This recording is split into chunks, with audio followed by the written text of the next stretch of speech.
السلام علیکم ورحمۃ اللہ وبرکاتہ۔ صحیح بخاری میں ایک حدیث ہے جس میں اونٹ کا دودھ اور پیشاب ملا کر پینے کا تذکرہ ہے۔ آج کی ویڈیو میں ہم اس حدیث کے بارے میں، اس کے اوپر اٹھائے جانے والے اعتراضات کے بارے میں ڈسکس کریں گے اور اس کی وضاحت کریں گے۔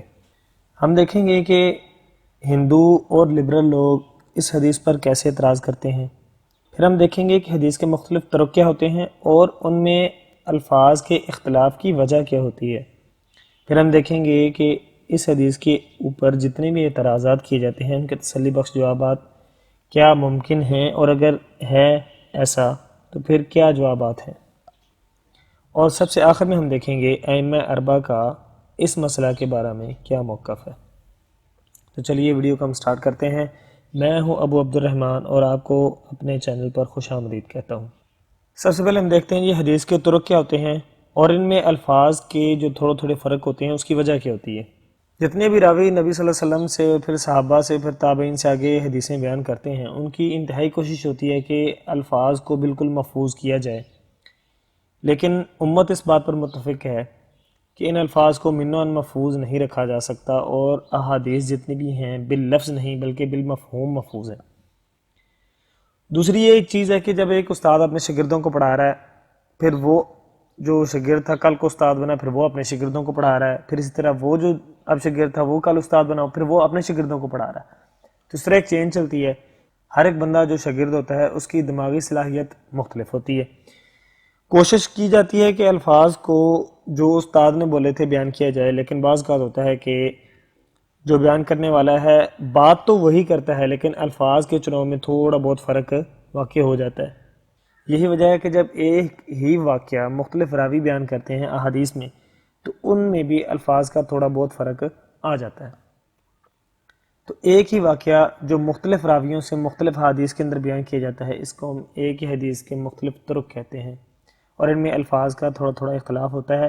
اگر ان تمام احادیث کو ہم ایک جگہ پہ اکٹھا کر لیں اور ان تمام حدیثوں کو پڑھ کے ہم اس واقعے کو سمجھنے کی کوشش کریں تو اس واقعے کا اصل مفہوم، اصل خلاصہ وہ ہمارے آسانی سے سمجھ میں آ جاتا ہے۔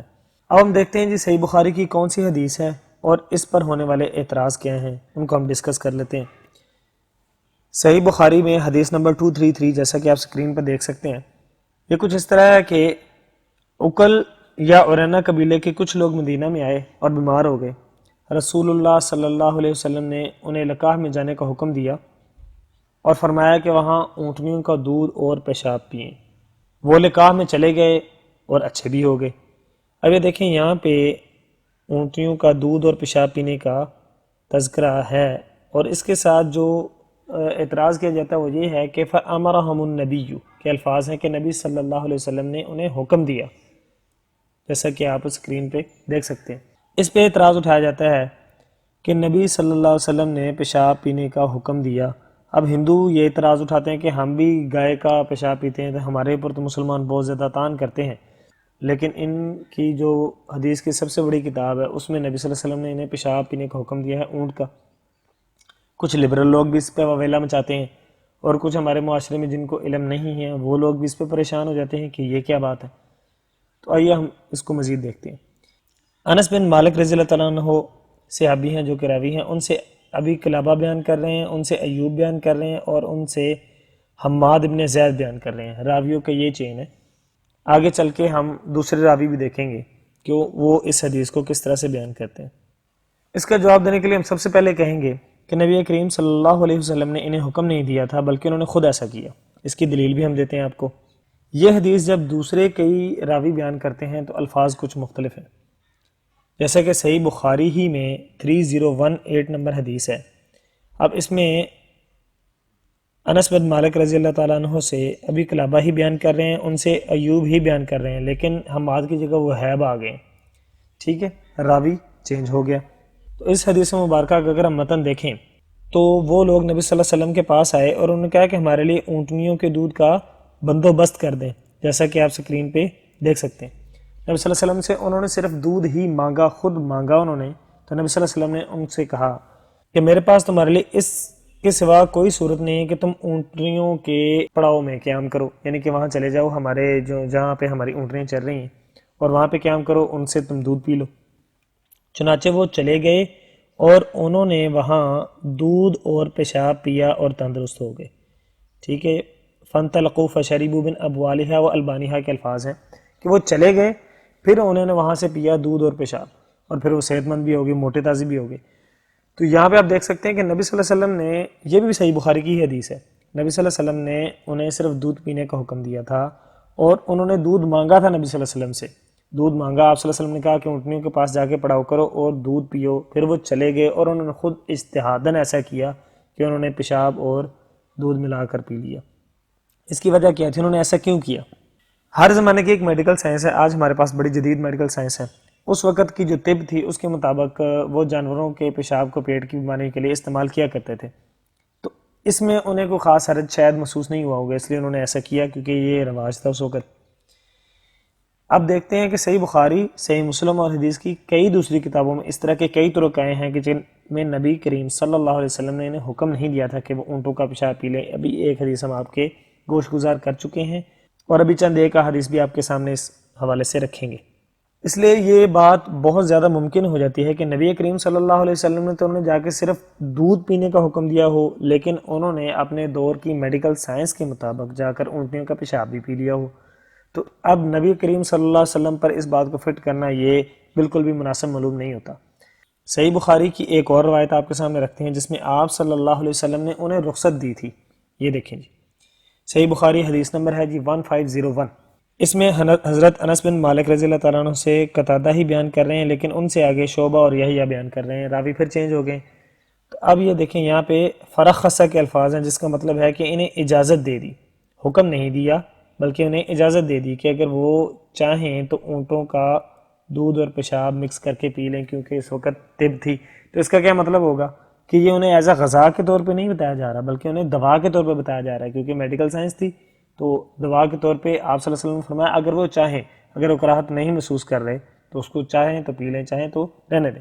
جبکہ دوسری احادیث میں واضح طور پہ نبی صلی اللہ علیہ وسلم نے دودھ پینے کا ہی حکم فرمایا تھا. تو یہ جو حدیث 1501 ہم نے آپ کے سامنے رکھی ہے، اس سے بھی اگر کوئی شخص رزلٹ نکالتا ہے تو صرف اتنا ہی رزلٹ نکلے گا کہ دوا کے طور پر اگر کوئی اور دوا میسر نہیں ہے تو پھر آپ اونٹنی کا پیشاب اس کے دودھ میں ملا کر پی سکتے ہیں، بشرطے کہ کراہت بھی نہ آئے. ایک جواب یہ ہو گیا جو ہم نے آپ کو ابھی دے دیا ہے کہ نبی کریم صلی اللہ علیہ وسلم نے انہیں صرف دودھ پینے کا حکم دیا تھا یا انہیں صرف اجازت دی تھی. یہ جو کام ہے دودھ اور پیشاب ملا کر پینے کا، یہ انہوں نے خود کیا. اس اعتراض کا دوسرا جواب یہ ہے کہ نبی کریم صلی اللہ علیہ وسلم نے جو حکم دیا تھا وہ صرف دودھ پینے کا ہی تھا، جیسا کہ ہم پہلے بھی بیان کر چکے ہیں. ایک اور حدیث آپ کے سامنے رکھتے ہیں 5685. اس میں حضرت انس بن مالک رضی اللہ تعالیٰ عنہ سے حضرت سلام بیان کر رہے ہیں، ان سے ابراہیم بیان کر رہے ہیں. راویوں کا پھر یہاں پہ فرق آ گیا، واقعہ وہی ہے. اس میں الفاظ تھوڑے مزید مختلف ہیں. یہاں پہ آپ دیکھیں کچھ لوگ بیمار تھے، انہوں نے عرض کی اللہ کے رسول ہمیں قیام کے لیے جگہ دے دیں اور ہمارے کھانے کا بھی بندوبست فرما دیں. پھر وہ تندرست ہو گئے اور انہوں نے کہا کہ مدینہ کی آب و ہوا خراب ہے جو ہمارے موافق نہیں آتی. تو آپ صلی اللہ علیہ وسلم نے مقام حرہ میں ان کے لیے اونٹوں کے ساتھ ٹھہرنے کا بندوبست فرما دیا اور فرمایا اونٹنیوں کا دودھ پیو. عربی اور اردو عبارت میں آپ دیکھ سکتے ہیں کہ اونٹنیوں کا دودھ پینے کا ہی صرف حکم فرمایا، اور وہ تندرست بھی ہوگی، موٹے تازی بھی ہوگی. اور پھر جب وہ ٹھیک ہو گئے تو انہوں نے آپ صلی اللہ علیہ وسلم کے چرواہے کو قتل کر دیا اور اونٹوں کو ہانک کر لے کے پھر آپ صلی اللہ علیہ وسلم نے انہیں سزا بھی دی تھی. اس مکمل واقعہ یہ تھا کہ بعد میں نے بلا کر قتل فرما دیا تھا آپ نے. صحیح بخاری میں امام بخاری جو باب باندھ رہے ہیں وہ ہے اونٹ کے دودھ سے علاج کرنے کا بیان. تو یہ ہے کہ نبی صلی اللہ علیہ وسلم اونٹ کے دودھ سے ان کا علاج کر رہے تھے، ایک چیز. اور دوسری چیز کہ مدینہ میں وہ آلریڈی بھی ٹھیک ہو چکے تھے، تو انہیں پیشاب پینے کا حکم دینا آپ صلی اللہ علیہ وسلم کی طرف سے یہ عقل پہ بھی نہیں بیٹھتا.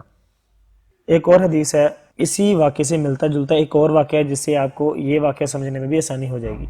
سنن ابی داؤد میں ہے یہ حدیث اور صحیح سند کے ساتھ ہے. علامہ البانی نے اس پہ صحیح کا حکم لگایا ہے. تو اس میں ہے کہ سیدنا ابو ذر بیان کرتے ہیں کہ میں نے مدینے کی آب و ہوا کو اپنے لیے ناموافق پایا ہے، پس رسول اللہ صلی اللہ علیہ وسلم نے میرے لیے چند اونٹوں اور بکریوں کا حکم دیا اور مجھے فرمایا کہ ان کا دودھ پیو، ان کا دودھ پیو. تو نبی کریم صلی اللہ علیہ وسلم نے حضرت ابو ذر رضی اللہ تعالیٰ عنہ کا پیٹ خراب ہونے کی صورت میں انہیں بکریوں اور اونٹوں کے دودھ سے علاج کرنے کے بارے میں بتایا. اگر پیشاب کا مسئلہ ہوتا تو آپ صلی اللہ علیہ وسلم ادھر بھی ساتھ انہیں پیشاب کا حکم دے دیتے ملا کر پینے کے، لیکن آپ صلی اللہ علیہ وسلم نے ایسا نہیں فرمایا. تو ایک اور واقعے میں بھی آپ صلی اللہ علیہ وسلم نے کیا کیا ہے کہ دودھ سے ہی علاج فرمایا. اب اگر کوئی شخص ایسے کہتا ہے کہ سب سے پہلی روایت جو بخاری کی آپ نے دکھائی تھی اس میں آپ صلی اللہ علیہ وسلم نے حکم دیا تھا کہ اونٹوں کا دودھ اور پیشاب مکس کر کے پیو، تو اس کا کیا جواب ہو سکتا ہے؟ دیکھیں، جیسے کہ ہم نے پہلے بتایا تھا کہ ایک ہی واقعے کو جب مختلف راوی بیان کرتے ہیں تو الفاظ کا تھوڑا تھوڑا اختلاف ہو جاتا ہے۔ یہ بھی ہو سکتا ہے کہ آپ صلی اللہ علیہ وسلم نے حکم تو دودھ پینے کا کیا ہو اور پیشاب پینے کی صرف اجازت دی ہو، یا انہوں نے بعد میں جا کے پیشاب پیا خود اپنے طور پہ، جیسے کہ ہم پہلے آپ کو بیان کر چکے ہیں اور حدیثیں بھی دکھا چکے ہیں۔ راوی کو سننے میں وہم ہو گیا یا بیان کرنے میں تھوڑا سا اس نے ان چیزوں کو مکس اپ کر دیا، جبکہ دوسری تمام روایات جو ہیں وہ اس کو اچھے طریقے سے بیان کر رہی ہیں کہ یہ معاملہ کس طرح سے پیش آیا۔ تب دیکھیں، صحیح مسلم کی روایت ہے 1671، اس میں الفاظ ہیں فَتَصِيبُونَ مِنْ أَبْوَالِهَا وَأَلْبَانِهَا، تم پہنچو ان کے پیشاب اور دودھ کے اوپر۔ تو تصیبون کا مطلب ہوتا ہے جی استعمال کرنا، پہنچنا۔ اس کا مطلب اگر کوئی بالمفہوم کرنا چاہے تو وہ پینا بھی اس کا مفہوم کے طور پر ترجمہ کر سکتا ہے، لیکن اصابہ یصیبو کا اصل مطلب ہوتا ہے پہنچ جانا، جیسے کہ بارش کا پہنچ جانا، کسی اور چیز کا پہنچ جانا، تو وہاں پہ پہنچنا۔ اب یہ ہے کہ اس میں استعمال کرنے کے بارے میں بتایا جا رہا ہے۔ اب استعمال پیٹ کے ظاہری طور پر بھی ہو سکتا ہے، یہ نہیں ہے کہ صرف پی کر ہی استعمال ہو سکتا ہے۔ ظاہری طور پر جیسے ہم یہ زخم کے اوپر ادویات لگاتے ہیں تو ظاہری طور پر بھی استعمال ہو سکتا ہے، اس لیے ضروری نہیں ہے کہ آپ صلی اللہ علیہ وسلم نے جو حکم فرمایا تھا وہ پینے کا ہی تھا۔ تو جا کے انہوں نے کیا کیا، انہوں نے پی لیا، تو اب یہ ان کا اجتہاد تھا، اس میں آپ صلی اللہ علیہ وسلم کو بلیم نہیں کیا جا سکتا۔ نبی صلی اللہ علیہ وسلم نے صحیح مسلم کی اس حدیث میں صرف استعمال کرنے کا ذکر کیا ہے، پینے کا حکم نہیں دیا۔ اب کچھ شخص یہ بھی اعتراض کر سکتا ہے کہ محدثین نے تو اونٹ کے پیشاب پینے کو جائز کہا ہے، بعض کابرین اور محدثین نے اونٹ کے پیشاب پینے کو جائز کہا ہے۔ تو اس کا جواب ہم یہ دیں گے کہ محدثین نے علاج کے طور پر اونٹ کے پیشاب کو پینا جائز کہا ہے، جیسے کہ امام بخاری ہیں، ان کا بھی یہ موقف ہے کہ دوا کے طور پر ہم اونٹ کا پیشاب پی سکتے ہیں۔ یہ بات ذہن میں رکھ لیں کہ جتنے بھی اکابرین یا محدثین ہیں ان کا یہی موقف ہے کہ آپ صلی اللہ علیہ وسلم نے انہیں پیشاب پینے کا جو حکم دیا تھا وہ صرف دوا کے طور پر تھا۔ صحیح بخاری میں ابن شہاب زہری نے بھی علاج کے طور پر اونٹ کے پیشاب کو پینا جائز بتلایا۔ صحیح بخاری 5781، ابن شہاب زہری کے پاس ایک شخص آتے ہیں اور پوچھتے ہیں کہ کیا ہم گدی کے دودھ سے وضو کر سکتے ہیں، یا درندے کا پتا استعمال کر سکتے ہیں، یا اونٹ کا پیشاب پی سکتے ہیں؟ تو انہوں نے اس کے جواب میں کہا مسلمان اونٹ کے پیشاب کو بطور دوا استعمال کرنے میں حرج نہیں سمجھتے، ٹھیک ہے، یعنی کہ اس کو غذا کے طور پر نہیں یا نہ تبرک کے طور پر پینا ہے، بلکہ اگر بیماری ہے تو صرف دوا کے طور پر اس کی گنجائش بنتی ہے۔ ہم دیکھتے ہیں کہ ائمہ اربعہ اس کے بارے میں کیا کہتے ہیں۔ تمام ایسے جانور جن کا گوشت اور دودھ حلال ہے ان کا پیشاب بھی پاک ہے۔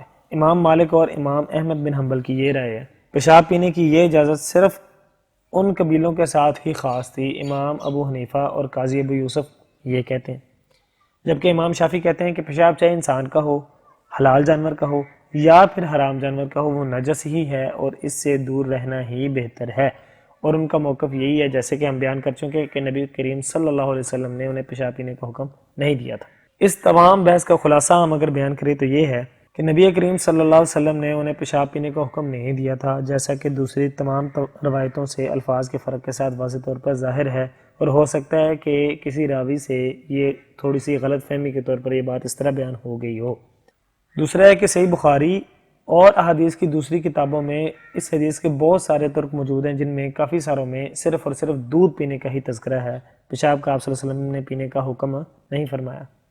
نبی کریم صلی اللہ علیہ وسلم نے ان کو پیشاب استعمال کرنے کی صرف اجازت فرمائی تھی، جو کہ بیرونی طور پر بھی ہو سکتا ہے، پیشاب کا پی لینا انہوں نے خود اجتہاد کیا۔ راویوں اور محدثین کے درمیان اس مسئلہ میں اختلاف ہے۔ اب کچھ ہیں جو پیشاب کو پینا جائز بھی کہتے ہیں، لیکن وہ کہتے ہیں کہ اس کا صرف علاج کے طور پر پینا جائز ہے، نہ کہ غذا کے طور پر۔ آج کل جدید دور میں علاج کے بہت سارے اچھے اور بہتر طریقے موجود ہیں۔